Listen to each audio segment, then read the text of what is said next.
दुश्मनों से प्यार हो जाएगा, दोस्तों को आजमाते जाइए। जैसा कि आप लोगों ने सुना ही होगा कि इस दुनिया में भगवान को ढूंढना जितना मुश्किल है उतना ही मुश्किल होता है एक सच्चा दोस्त मिलना। अगर आपको एक सच्चा अच्छा दोस्त मिलता है तो जिंदगी स्वर्ग बन सकती है, पर अगर आपको उसी के बदले कोई बुरा दोस्त मिला तो आपकी जिंदगी नरक बनने में जरा सी भी देर नहीं लगेगी। और आज मैं उसी एक नरक की कहानी बताने जा रही हूँ। तो ये कहानी है कोलकाता के शहर में रहने वाली एक बोंदिता की और दिल्ली के शहर में रहने वाली एक सोनिया की। तो इन दोनों की फ्रेंडशिप होती है फेसबुक के द्वारा। तो जो ये लोग 1-2 महीने में काफी अच्छे दोस्त बन जाते हैं और इनके बातों का सिलसिला, ऑनलाइन फ्रेंडशिप का सिलसिला 1-2 महीने तक काफी अच्छा खासा चलता रहता है। तो एक दिन सोनिया ने बोंदिता से कहा कि बोंदिता, मुझे ना एक कंपनी से ना काफी अच्छा ऑफर आया है और वहाँ पे 50 से 60 हजार तक सैलरी मिलेगी, पर यहाँ पे जो मेरा बॉस है कंपनी का वो मुझे वहाँ पे जाने नहीं दे रहा है क्योंकि मैंने यहाँ पे इससे लोन लिया हुआ है और इसको डर है कि अगर मैं दूसरी कंपनी में चली गई तो मैं इसका लोन नहीं चुका पाऊंगी, इसलिए मैं उस कंपनी में काम नहीं कर सकती जहाँ से मुझे ऑफर आया है। और बोंदिता ने जैसे उसकी बात सुनी तो उसने सोचा कि ये अच्छा मौका है अपनी फैमिली के लिए कुछ करने का। तो बोंदिता ने उससे रिक्वेस्ट की कि क्या मैं ये जॉब ले सकती हूँ, क्या ये ऑफर मैं ले सकती हूँ। तो सोनिया ने कहा कि हाँ, क्यों नहीं ले सकती, जरूर ले लो। और ये बात सुनकर बोंदिता काफी खुश हो गई कि उसको एक अच्छी खासी जॉब मिल गई है दिल्ली में। तो उस अगले दिन वो अपनी मम्मी पापा से बोलती है कि मैं दिल्ली में जा रही हूँ जॉब करने और आपको हर महीने सैलरी देती रहूंगी। तो उसके बाद उसके जो मम्मी पापा होते हैं उससे सवाल करते कि ठीक है, तुम दिल्ली जा रही हो जॉब के लिए, पर तुम वहाँ पे रहोगी किसके साथ, वहाँ पे कौन है। तो बोंदिता कहती है कि वहाँ पे मेरी एक फ्रेंड है, ऑनलाइन फ्रेंड है, उसने ही मुझे ये जॉब के बारे में बताया है, तो मैं उसके ही साथ रहूंगी। तो उसके पेरेंट्स कहते हैं कि ठीक है। तो फिर वो उसके ही अगले दिन ट्रेन पकड़ के वो आती है दिल्ली।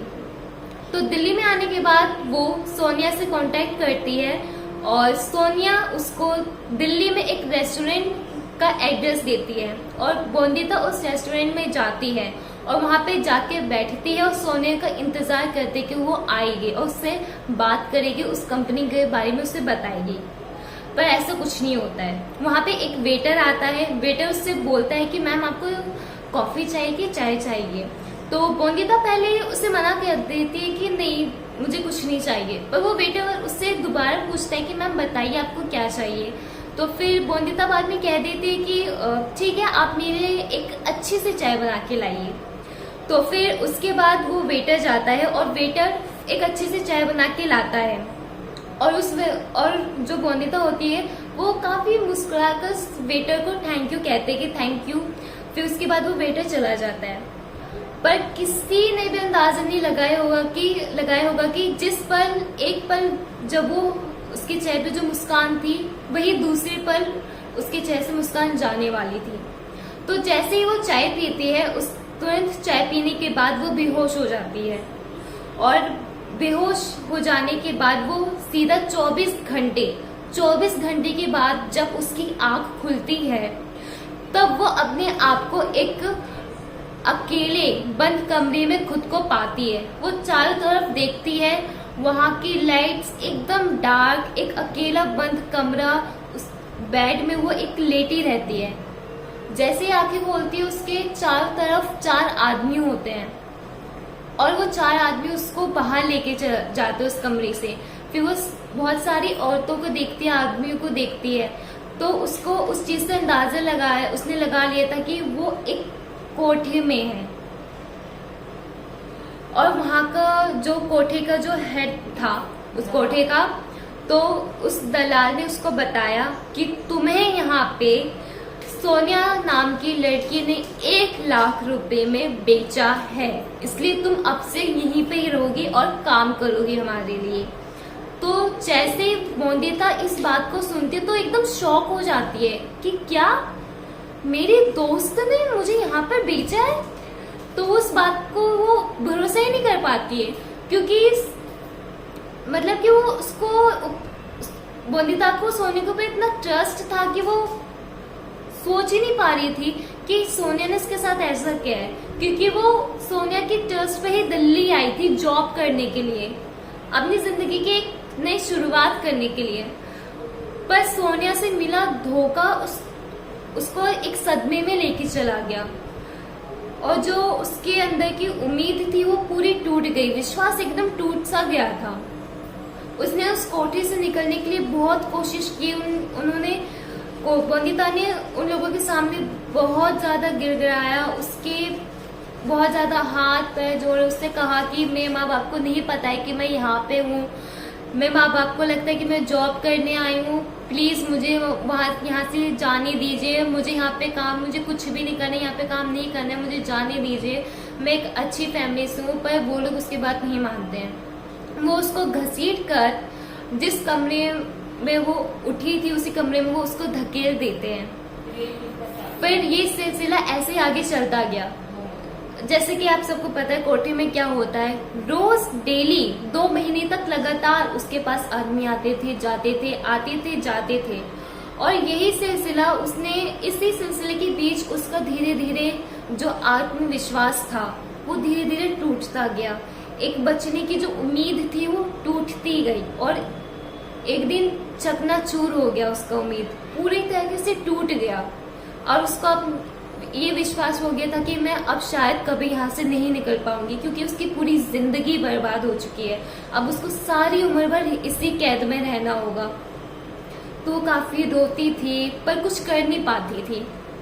उसका दोस्ती के नाम से विश्वास उठ गया था, वो रोती थी, गिड़गिड़ाती थी, जो भी आदमी उसके पास आते थे वो उन लोगों से मदद मांगती थी, पर कोई भी मदद नहीं करता था, बस आता था और चला जाता था।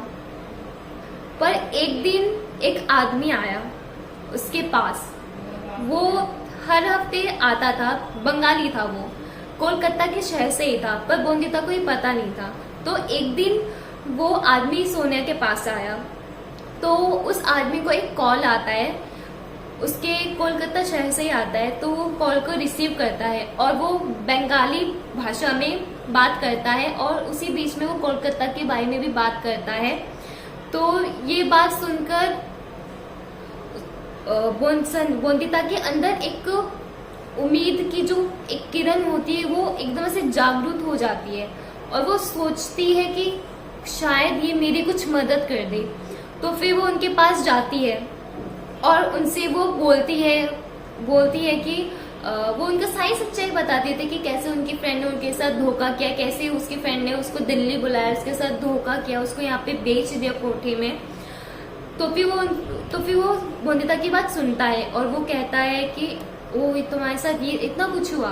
तो फिर मोंदिता कहते हैं कि हाँ भैया मेरे साथ इतना कुछ हुआ है, प्लीज मेरी मदद कीजिए, मेरे फैमिली वालों को पता भी नहीं है कि मैं यहाँ पे जिंदा हूँ कि मर गई हूँ, प्लीज आप एक बार मेरे भाई को कॉल कर दीजिए, उन्हें बताइए कि मैं जिंदा हूँ और इस कोठरी में फंस चुकी हूँ। तो फिर उसके बाद उसने उस आदमी को अपने भाई का नंबर दिया। तो उस आदमी ने कोठरी से वो कुछ देर बाद निकला, और कोठरी से निकलने के बाद उसने मोंदिता के भाई को कॉल किया, और मोंदिता के भाई को कॉल करने के बाद उसने सारी सच्चाई बताई कि उसकी बहन यहाँ पे कैद है, कोठरी में कैद है, कैसे उसके दोस्त ने उसके साथ धोखा किया और उसको यहाँ पे लाके बेच दिया है, सिर्फ पैसों के खातिर उसको यहाँ पे लाके बेच दिया, कैसे दोस्ती करी ऑनलाइन। फिर मोंदिता का भाई जैसे ही सुनता है, मोंदिता की फैमिली में भी काफी ज्यादा टेंशन थी, क्योंकि 2 महीने से ना ही तो मोंदिता का कॉल लग रहा था, ना ही कोई मैसेज आया था, ना ही कोई फोन, कुछ भी नहीं हो रहा था। तो उसकी फैमिली में भी उसके मम्मी पापा भाई सब परेशान थे कि मोंदिता बोल के ये थी कि वो दिल्ली गई है, और अचानक से ना ही तो उसका फोन लगता है, ना ही उसके दोस्त का फोन लगता है, ऐसा क्या हो गया है जिसकी वजह से उसका फोन ही नहीं लग रहा है। तो वो काफी टेंशन में थे। तो जैसे ही इस इंसान का कॉल आता है तो वैसे ही उसका भाई सुनता है, सही बात है। फिर वो कोलकाता से दिल्ली आता है। दिल्ली आने के बाद वो उस इंसान से मिलता है जिसने उसको कॉल किया था। तो वो तो बोंदिता का जो भाई है उसको बहुत ज्यादा गुस्सा आ रहा होता है। तो वो कहते हैं कि मैं अभी जा रहा हूँ पुलिस स्टेशन और उन लोगों के खिलाफ कंप्लेंट करवाऊंगा और अपनी बहन को वापस लेके आऊंगा। तो जो इंसान था उसने उसको कहा कि शांत, अभी शांति से काम लीजिए। और रही बात जो आप पुलिस में जाने की बात कर रहे हैं ना, तो जो यहाँ की पुलिस है ना वो बिकी हुई है, यहाँ का प्रशासन और पुलिस बिकी हुई है। आप अगर लेके भी जाएंगे ना तो आप कुछ नहीं कर सकते, वहाँ के लोगों का एक तिनका भी नहीं हिला सकते हैं आप। तो आप एक काम करिए, आप वहाँ पे एक कस्टमर बन के जाइए और कस्टमर बन के जाइए और वहाँ पे बात कीजिए। तो बोंदिता का भाई जैसे वो इंसान कहता है वैसे फिर वो करता है। फिर वो जाता है उस कोठे में जाकर वो बातचीत करता है दलालों से कि मुझे एक लड़की चाहिए। तो फिर दलाल होते वो बहुत सारे लड़कियों को दिखाते कि ये तो फिर वो उन सारे लड़कियों को साइड में कर देते। वो कहते कि नहीं मुझे ये नहीं चाहिए, मुझे कुछ फ्रेश दिखाइए। तो फिर वो दलाल कहता है कि ठीक है, जो कोलकाता से जो 2 महीने पहले जो लड़की आई उसको लेके आए। तो फिर जैसे ही वो बोंदिता को नहीं पता होता है कि उसका भाई आएगा।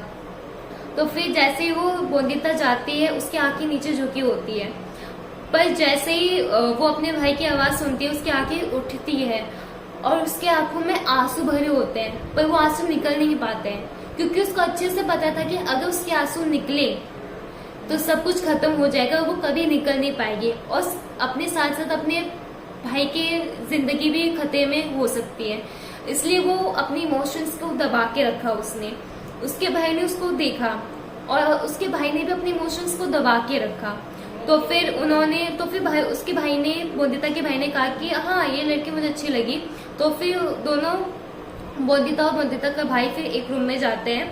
फिर उसके बाद बोंदिता सारी सच्चाई बताती है, वो कैसे यहाँ पे फंसी कैसे नहीं। वो बहुत रोती है, बहुत एकदम अपने आप बीते सुना देती कैसे कैसे उसके साथ यहाँ पे व्यवहार हुआ, कैसे वो लोग करते थे, ये वो सब कुछ बताया। और उसका भाई जब सुना उसके भाई ने सही बातें, तो उसके भाई के आंखों में आंसू आ गए कि मेरी बहन ने इतने दुख झेले।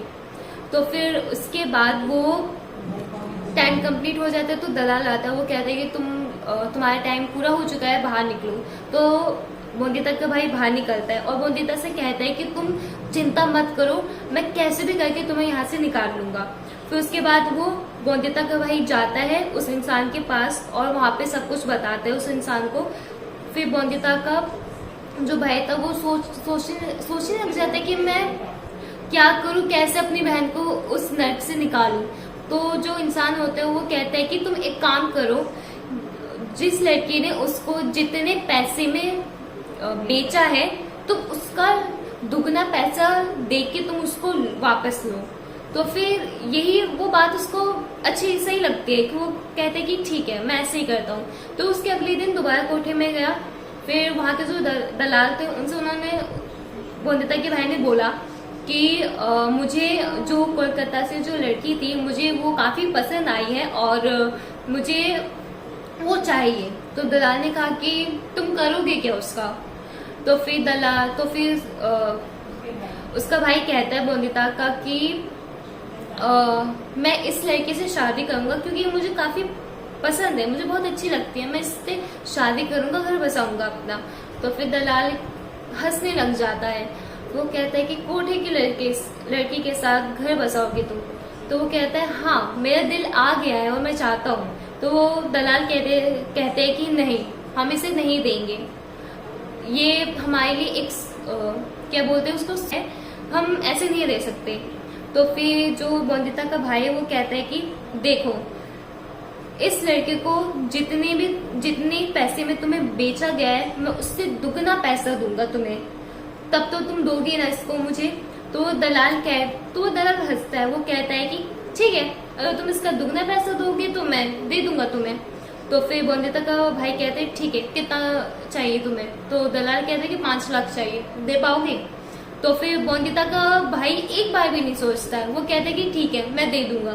तो फिर उसके अगले दिन बोंदिता का भाई फिर से कोठे में आता है। फिर कोठे में आने के बाद वो उसको 5 लाख कहीं से भी अरेंज करवा के वो बोंदिता का भाई 5 लाख देता है और अपनी बहन को वापस लेके आता है उस कोठे से। तो ये जो कहानी है एक सच्ची घटना पर आधारित। सो मेरी तो एडवाइस गाइस बस सही रहेगी कि प्लीज जिस इंसान को आपने कभी देखा नहीं है, कभी जाना नहीं है, जिसके बारे में आपको नहीं पता है, तो ऐसे लोगों से दोस्ती कभी ना करें। और जिसके भी साथ आप दोस्ती करें, कान आँख सब कुछ खुला रख के करिए। दोस्त बहुत ही मुश्किल से मिलते हैं, इसलिए सोच विचार करके दोस्त बनाइए।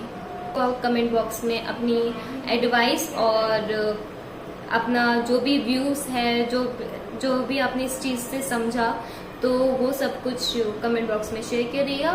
तो ऐसी ही कहानी मैं आपके साथ शेयर करती रहूंगी। तो अब मैं आपको मिलती हूँ नेक्स्ट व्लॉग में।